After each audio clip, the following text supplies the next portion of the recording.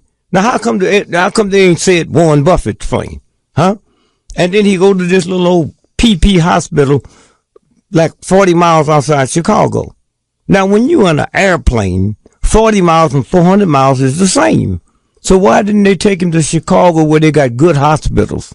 Now, the other thing is, when Prince dies and they said he went to the hospital, how come we didn't see the world press come to the hospital to interview nobody? Okay? How come they wasn't standing there and say, this hospital, what was wrong with him? Huh? And then he gets back on the plane and they say the next day he rides his bike around the compound. And we see a picture of him. Did you hear me? Well, Was that a picture of him? we thought. We thought we saw a picture of him. You hear what I'm saying? I hear what you're saying. I mean, they could take me in Hollywood and make me a duck. Bugs Bunny, Bugs Bunny laughing. So I was scared to eat rabbit, man, because I thought it was really something because they talk and laugh and run and all that. And when I found out they didn't, I ate a whole bunch of rabbits. I saw the one man show. Yeah, thank you. In New York. I saw that show. You came the very next day, and your impression of the one man show that stars Papa Pope. Yes. Turn me loose. Turn me Turn loose. me loose. Yeah. What was your reaction? Before I get to that, let me tell you what one of my children said. What? He said, Dad, Christian, he said, I thought I knew you until I saw this play. Is that right? Did you hear me? Now, here's the trick. I have to admit, I said the same thing. Yeah. I thought I knew you until I saw that play. You hear me? Now, I can't go see it every now and then. Why? I'm one of the few people whose life is portrayed on Broadway, and I'm still alive. The rest of them dead. That's true. You know? Right. And so when I go in there, it's brilliant as he is. People will look at the real thing. That's what he's talking about, and that's a violation. So I went to one day when it opened officially. Yeah. One day. And when they asked me about it, I said, well, y'all write it. You know, I don't want to see it. Don't show it to me. That's the priority they have. Now, when they sent it to me, I gave it to 2 of my children to read, and my restriction was anything in here that's derogatory to a minority that didn't happen, then I won't tolerate that. You got to write bad stuff about Hitler. Okay? And so that was the only thing. And they put it together. The reason, you know, you in radio, people listen to you, man, and they think it's so easy. They don't know what goes on behind the scenes. I just heard you talking to 40 people just now. I thought you was talking to me. And when I thought I said, this nigga done gone crazy. You understand? That's what the whole thing is about. And this nigga laughing, he been dead. Well, how come we don't never hear do the same? And every 4 years you let him say something. One of the funniest cats on the planet. You understand? And the reason you don't take off, if he take over, you ain't getting your job back. Listen, he giving lottery numbers. But no, the whole thing is that when I sit there, I swear I thought somebody else wrote some stuff because I didn't remember saying that. But the reason you can't do that is because they put up the New York Times review on me in 1962, and it says, and he's reading it like, you know, and he said, here's what they said about me. He said, there's a new comic, a Negro. Most folks have never heard of him, but the world will hear of him, and he's going to change the world. He said that in 62. I don't remember saying that. You know, then another thing he said at the University of Ohio, he said this. And so what that means is there's something coming from the universal God through you. That's why you don't remember it. You know, you see? Dick So Gregory. I sit there and looked at it and listened to it, and it messed me up so bad. And when I owe credit, see, you don't know who you are. When I owe white folk big money, I come listen to your show and then tape it and rerun it. You know, I was talking about credit score. I said I didn't have a good score in chemistry. I gotta go, Dick Gregory. Thank you.